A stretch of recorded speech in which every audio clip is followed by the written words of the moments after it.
Bagaimana cara VAR bekerja di Piala Dunia Rusia 2018? Ya, di video kali ini Mimin bakal bahas bagaimana cara VAR bekerja di Piala Dunia 2018. Sebelum lanjut ke videonya, alangkah baiknya klik tombol subscribe terlebih dahulu dan nyalakan tombol loncengnya agar kalian tidak ketinggalan video terbaru dari Story Football. Sebanyak 13 pejabat FIFA yang berbasis di Moskow akan berusaha memperbaiki kesalahan yang jelas terlihat selama Piala Dunia 2018 berlangsung. Tetapi, bagaimana jika semuanya tidak berjalan dengan sesuai?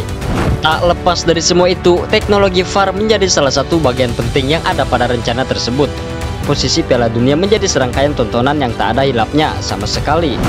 Berbagai tanggapan pro dan kontra muncul sejak FIFA mengumumkan bahwa teknologi dengan nama lengkap Video Assistant Referee atau VAR tersebut akan digunakan di masing-masing 64 pertandingan di Rusia 2018. Hal ini memunculkan firasat tidak mengenakan di benak para pengamat sepak bola, bahkan mereka sangat kontra dengan menilai bahwa sistem baru ini akan mencoreng dan merusak ciri khas dari Piala Dunia. Lalu ada satu argumen pro yang mengatakan bahwa teknologi harus memainkan peran yang lebih besar dalam sepak bola modern, dan semakin cepat digunakan maka semakin baik. Jadi intinya VAR dianggap sebagai teknologi baru yang menjadi harapan nyata untuk lancarnya pertandingan-pertandingan di Piala Dunia. Peran VAR. Peran VAR adalah untuk memperbaiki kesalahan yang jelas dengan jelas, yang biasanya sering dibuat oleh para wasit dalam 4 situasi yang mengubah hasil permainan. Keempat situasi itu adalah gol, penalti, kartu merah, dan kasus-kasus identik seperti pelanggaran tak terlihat. Maka proses-proses ini nantinya akan melibatkan rekaman video dari setiap situasi untuk memeriksa masalah yang ada. Kesalahan yang terlihat akan ditinjau dari rekaman. Katakanlah kesalahan seperti pemain yang jelas-jelas offside. VAR juga akan memberitahu wasit tentang fakta-fakta yang muncul, dan wasit akan memiliki kesempatan untuk mengoreksi keputusannya. VAR hanya dapat memberikan saran tentang keadaannya, dan keputusan wasit akan tetap bersifat final. Bagaimana cara kerja dari penerapan VAR ini? FIFA telah menunjuk 13 pejabatnya untuk memaksimalkan peran VAR di Piala Dunia, dan mereka akan beroperasi dari markas besar yang ada di Moskow. Setiap pertandingan akan memiliki satu VAR dan satu tim dengan 3 asisten yang diberikan akses ke rekaman dari 33 kamera, 8 diantaranya akan merekam dalam gerakan lambat.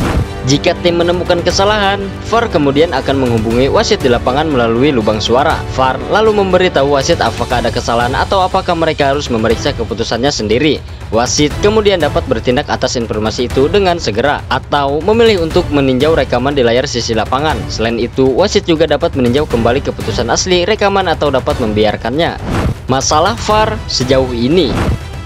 VAR telah menjalani berbagai uji coba di seluruh dunia selama 18 bulan terakhir. Terkadang teknologi ini gagal berkontribusi maksimal meskipun terhitung jarang.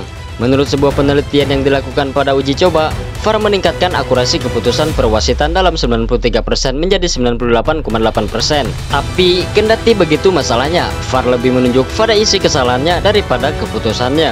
Masalah inti dari VAR adalah apa sebenarnya parameter kesalahan yang jelas. Tak mengherankan bahwa istilah semacam itu bersifat subjektif dan lebih mengarah ke pengambilan keputusan yang tidak konsisten.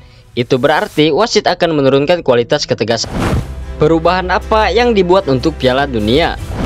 Hingga sekarang, para penggemar yang menonton pertandingan yang melibatkan VAR terkadang berjuang untuk mencari tahu apa yang sebenarnya telah terjadi. Musim panas kali itu, FIFA akan menggunakan software di iPad untuk menyampaikan informasi kepada penyiar dan di dalam layar besar di stadion, sehingga orang dapat terus mengikuti perkembangan terkini. Itu kabar baiknya.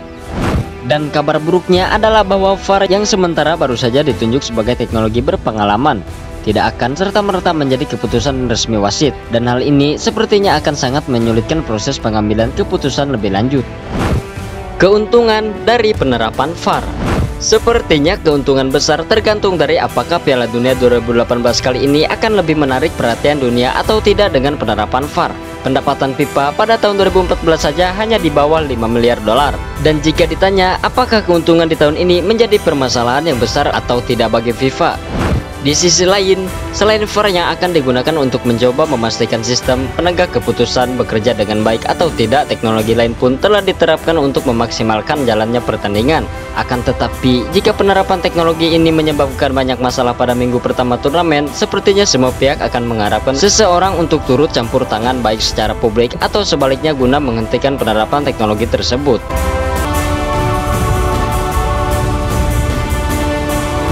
Ya, dan di masa sekarang juga VAR telah konsisten digunakan. Terima kasih buat kalian semua yang sudah menonton video ini. Sampai jumpa di video berikutnya. See you, bye bye and forever goodbye.